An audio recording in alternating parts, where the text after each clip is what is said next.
Hello guys, my name is Shivam and अभी recently एक RBI की मीटिंग हुई थी। उसमें आरबीआई ने क्या बोला है कि हम रेपो रेट को कम नहीं करेंगे, जबकि सब बोल रहे हैं कि रेपो रेट को कम किया जाए, रेपो रेट को कम किया जाए। अब रेपो रेट तो चलो कम नहीं हुआ, पर आरबीआई ने क्या किया है, सीआरआर जो कि कैश रिजर्व रेशो था उसको कम कर दिया है 50 बेसिस पॉइंट से। ये सीआरआर होता क्या है? अगर बैंक के पास 100 रुपए हैं, ठीक है, आरबीआई एक परसेंट डिसाइड करता है कि वो परसेंट इतना परसेंट का पैसा या मनी होता है, वो बैंक को आरबीआई के साथ रखना पड़ता है। अब अगर बैंक आरबीआई ने उसको कम कर दिया, इसका मतलब अब बैंक को कम पैसा रखना पड़ेगा बैंक के पास, ठीक है। तो इसका इम्पैक्ट क्या होगा बैंक के ऊपर, हम लोगों के ऊपर क्या होगा, और इसका इकोनॉमी पूरी जीडीपी पे क्या इम्पैक्ट होगा इसका, इसके इसके बारे में देखते हैं। सबसे पहला है इसका बैंक पे क्या इम्पैक्ट होगा।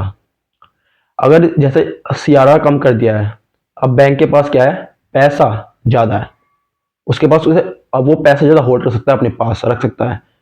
अब उस पैसे से क्या करेगा, दूसरा फायदा ये है कि वो ज्यादा लोन दे पाएगा, बैंक ज्यादा लोन दे पाएगा। मतलब अब इंटरेस्ट रेट ऊपर जैसे अभी तक तो क्या था कि एफडी का रेट सेविंग अकाउंट में बैंक अच्छा खासा डिपॉजिट रेट दे रहा था, 7.5 8 9, ऐसे ऐसे सब डिपॉजिट लेने के लिए क्या कर रहे थे बैंक्स, इंटरेस्ट रेट ज़्यादा दे रहे थे एफडी पे टर्म डिपॉजिट्स पे, ठीक है। अब वो बैंक को नहीं देना पड़ेगा, ठीक है। दूसरा क्या है, इससे प्रॉफिटेबिलिटी बढ़ेगी, बैंक को डिपॉजिट कम देना पड़ेगा, डिपॉजिट पर इंटरेस्ट, ठीक है। दूसरा पैसा ज़्यादा है, मतलब लोन ज़्यादा होगा, इसका मतलब प्रॉफिट जो है बैंक का वो बढ़ेगा, वो बहुत ही अच्छे अमाउंट में बढ़ेगा। अब इसका इम्पैक्ट लोगों पे क्या होगा, इसे भी जानते हैं।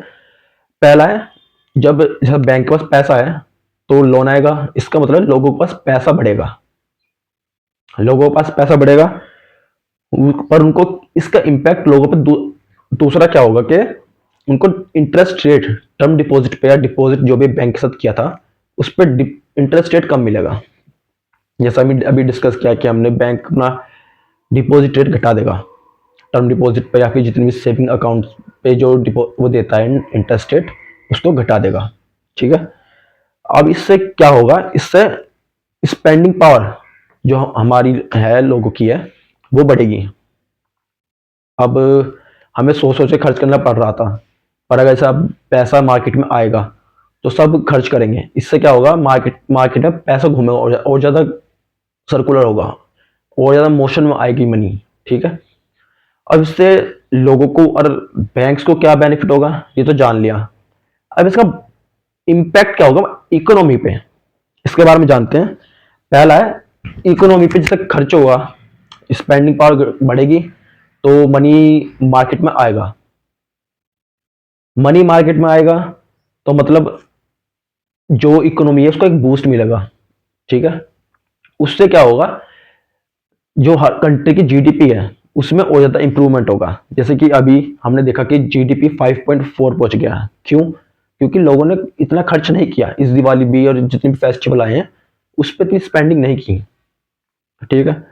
दूसरा है इन्फ्लेशन, इससे क्या हो सकता है, इन्फ्लेशन भी बढ़ सकता है।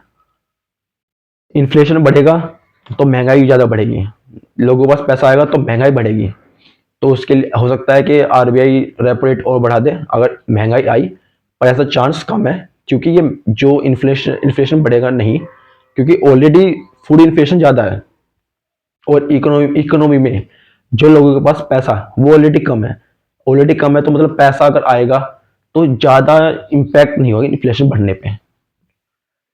तीसरा क्या है, इससे एक्सपोर्ट में बढ़ोतरी होगी, एक्सपोर्ट जो है और ज़्यादा बढ़ेंगे, लोगों के पास पैसा रहेगा तो वो ज़्यादा चीज मैन्युफैक्चर कर पाएंगे, जो बैंक्स है वो कंपनीज को लोन दे पाएंगे, एमएसएमईज को लोन दे पाएंगे, वो एमएसएमई फिर क्या करेंगे, वो एक्सपोर्ट्स करेंगे। एक्सपोर्ट से क्या होगा, फॉरेन एक्सचेंज रिजर्व जो कि हमारा फिलहाल $600 बिलियन है, वो बढ़ेगा, वो $1000 बिलियन भी पहुंच सकता है। सो ये तो जो भी हमने सीखा है अब तक, ये सारा इम्पैक्ट इकोनॉमी पे, बैंक्स पे और लोगों पे जो भी इम्पैक्ट होगा ये डिस्कस किया हमने। I hope you understood. Thank you.